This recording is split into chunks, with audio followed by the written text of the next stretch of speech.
All right. Our next featured storyteller has traveled to be with us tonight.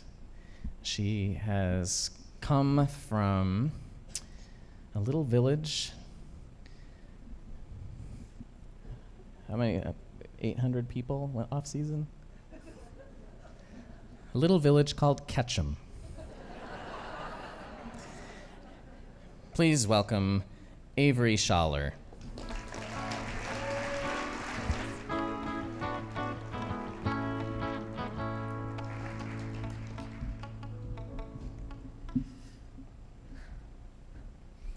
I'm standing at a crossroads, and I need to make a decision.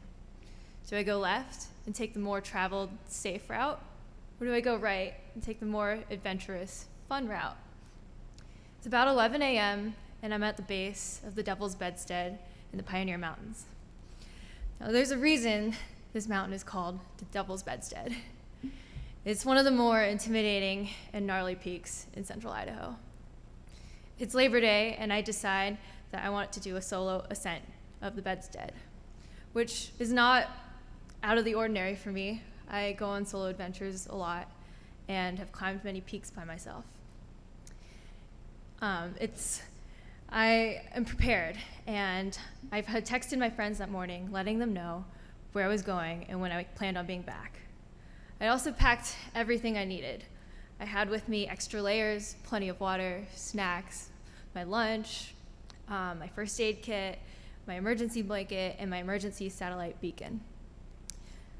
I felt prepared, and I had a good feeling about the route on the right, the fun route, so I decided to go for it. I start climbing, and there's a little bit of snow on the rocks, but it's starting to melt, and the rock scrambling is pretty easy. After about an hour, I noticed that the snow is starting to melt, and it's refreezing as ice. And it's getting really slippery and dangerous, and I realize this is no longer fun. I don't want to be here anymore. I don't care about reaching the summit. I just want to get down safely and go home. So I start to try to climb down and find that it is much steeper going down than going up, which is a classic problem. And at one point when I'm climbing down, I slip and I fall and I cut open my shin. And I know that going down the way I came up is no longer an option. It's too dangerous. So I look around and I see a ledge on a different aspect, and it's getting direct sunlight, so I figure it might be dry. So I pull myself up onto this ledge, and relieved to find it's dry and it's flat. I walk around the ledge to see if there's any way to get down, maybe on the other side, and I just find sheer drop-offs of hundreds of feet, so there's no way I'm getting down, and I realize I'm kind of stuck up here. It's about 1 o'clock, and I'm getting hungry, so I eat my lunch, and while I'm eating, I just try to calm my nerves and figure out, what am I going to do next? I pull out my cell phone and see if I can get any service.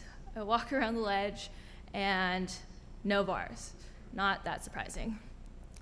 And then I pull out my emergency satellite beacon, and I look down on it, and I kind of hesitate because it's kind of a big deal to use one of these things. The whole rescue team would come for me, and I was a little embarrassed because I got myself stuck up here. But I also didn't have any other options, so I decided I was going to activate it. And on this particular device, you have to hold down the SOS button for 20 seconds in order for the signal to get out. And so I start to press the button, and a countdown begins on the screen. 1, 2, 3, and the device shuts off.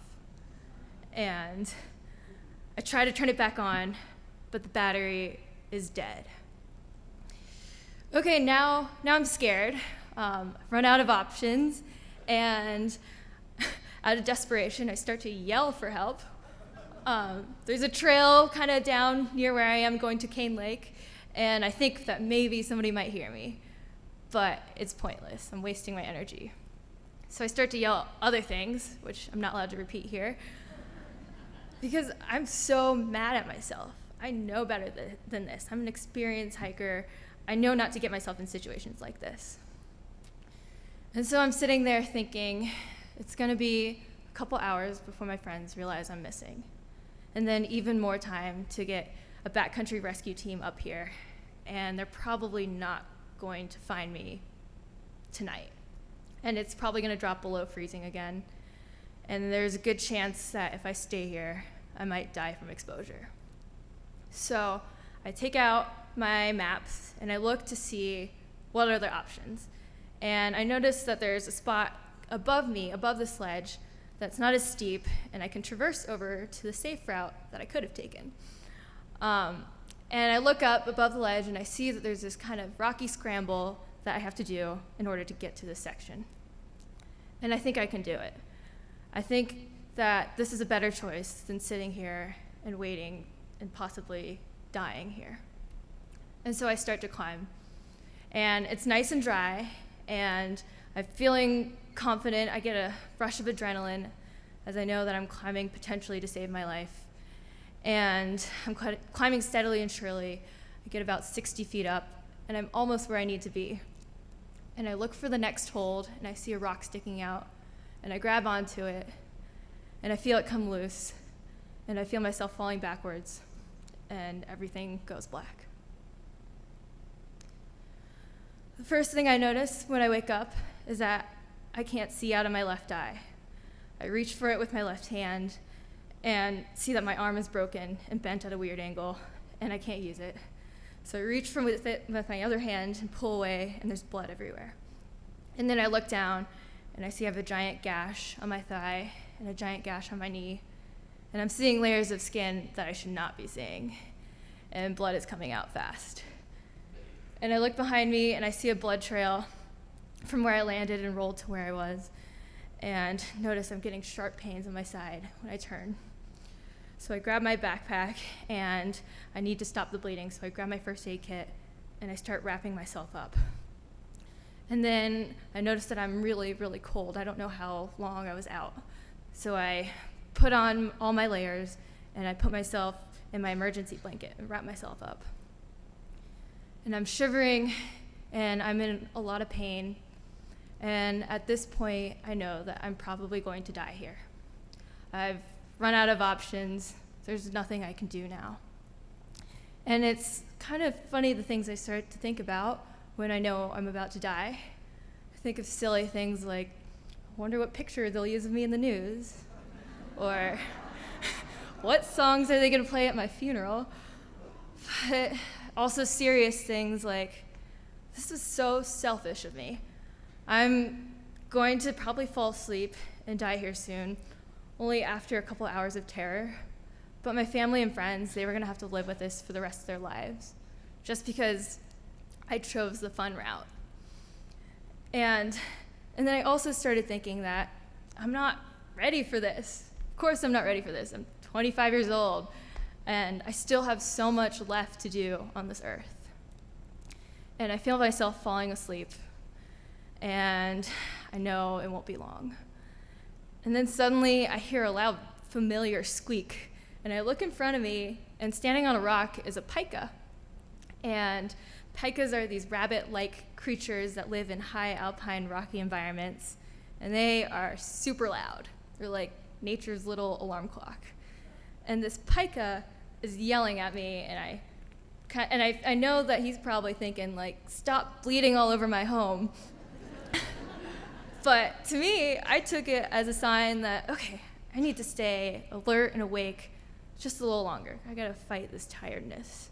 And so I kind of readjust myself, and I grab my backpack to put it behind me, and I notice my phone in my side pocket.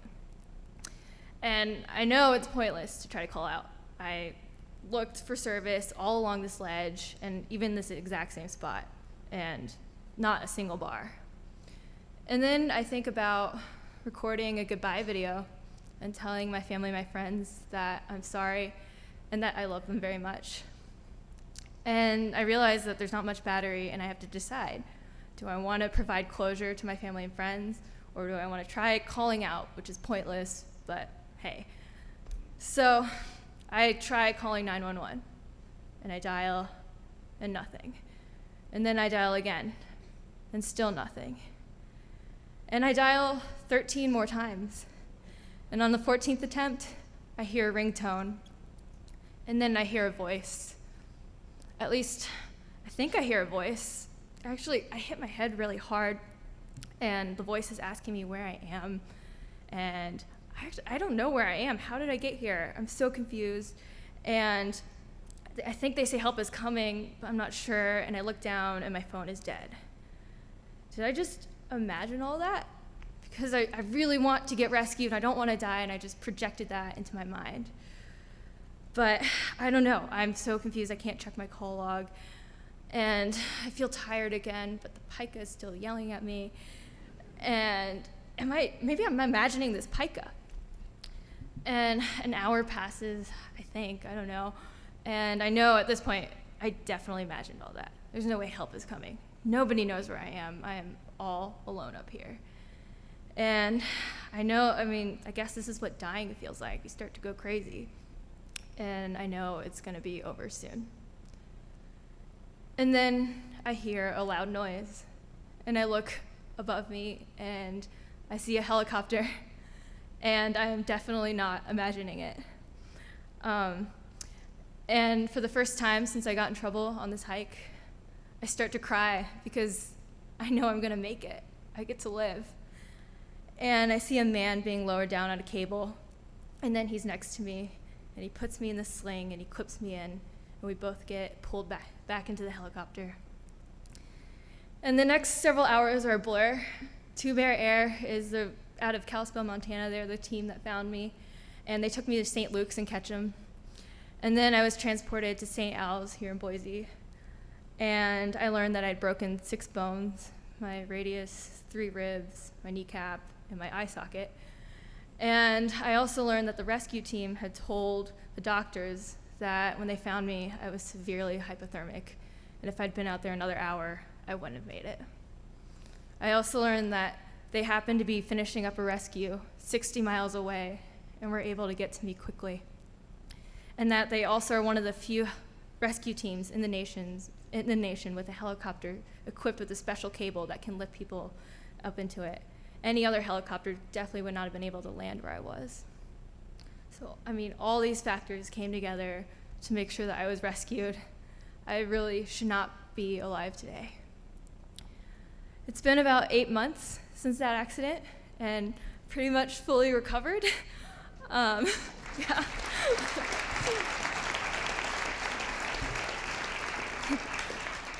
I've had a lot of time to think about it, and for a while I was really angry with myself. Like, how did I get myself in that situation? I know better. I'm a safe person, right? But I also realized that a lot of us take risk in the backcountry, and for the most part, we come out unharmed. And it's these close calls that kind of make these adventures fun. You gotta scare yourself a little bit, but not too much.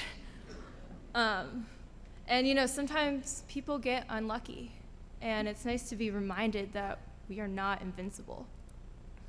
People ask me if this experience has changed me, and in a way it hasn't, and in a way it has.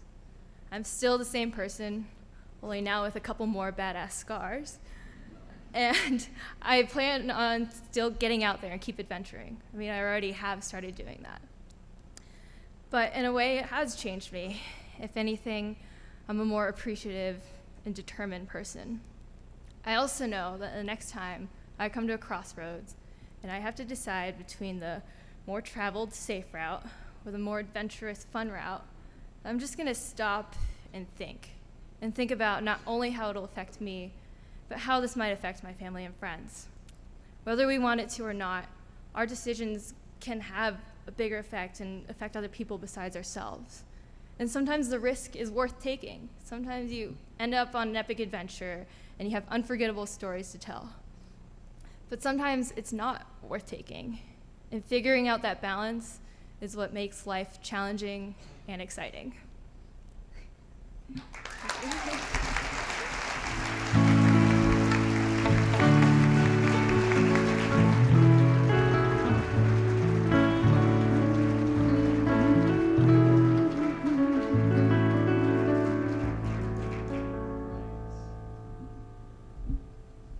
We're going to do something kind of challenging for Story Night right now. We're going to lower the screen, first of all. And Avery, have you ever heard of This Is Your Life? It's an old game show. So one of the things that Avery mentioned to me, I think the screen is going to lower. So I feel like if I say it, it will happen. There it comes. So, we at Story Night, when I was interviewing Avery, one of the things she said is she really wanted to see the guy who came down on that wench from the helicopter and scooped her from the rocks. So we have live with us right now from Kalispell, Montana, Dick Sign. Avery, you want to come here?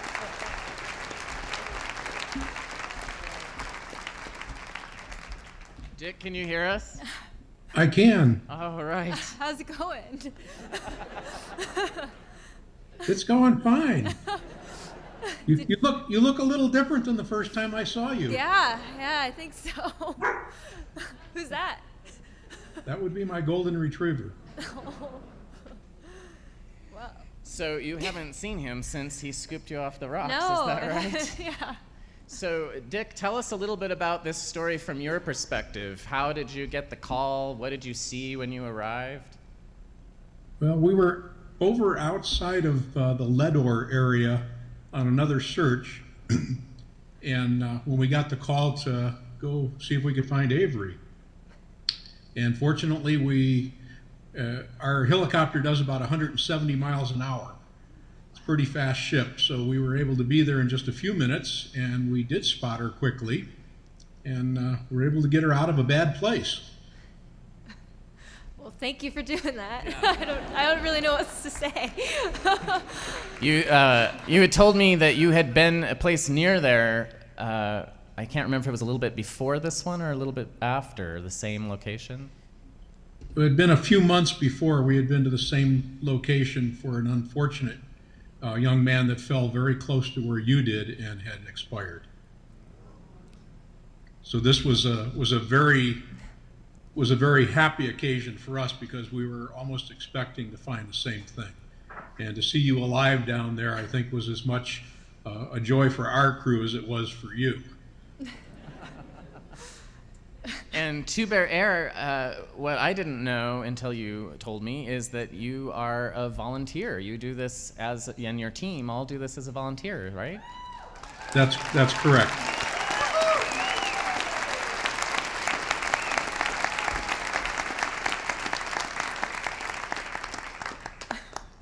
You've written him. This is a little surreal, isn't Yeah, it? this is bizarre with everybody here. Yeah, but I'd been in contact through Facebook, but talking to you guys is much better, face to face like this. Well, we asked Jump if they could install a helipad for you to land on, but apparently there is a limit to the money.